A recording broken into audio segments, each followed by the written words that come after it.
Okay. Certainly several stages of assessment.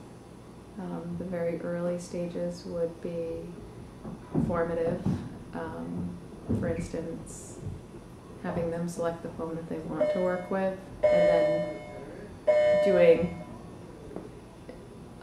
having them free write about the poem, a really informal analysis, so then I can gauge where they're at with their understanding of the poem.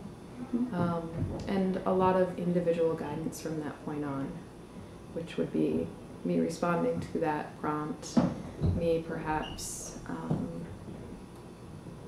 breaking them up into groups based upon both the poem they're working with and also their level of an understanding with the poem, so that then I can provide instruction to those differentiated groups. You know, students who might be working with the same poem but might be on very different levels of understanding with it.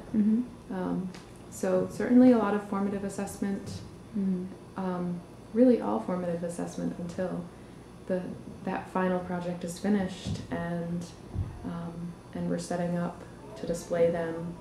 And at that point, you know, I don't think it's a form of assessment that goes in the grade book, but I've had the students vote on the top 10, and then we actually have marked those, so that then when the artist comes in, he sees at least those top 10, or he sees them marked. And so, you know, I think that provided incentive for the students to really do their best work, but also in their, you know, it was a peer assessment too of their work. And then the final formative assessment, there, you know, it was a rubric based assessment of the work.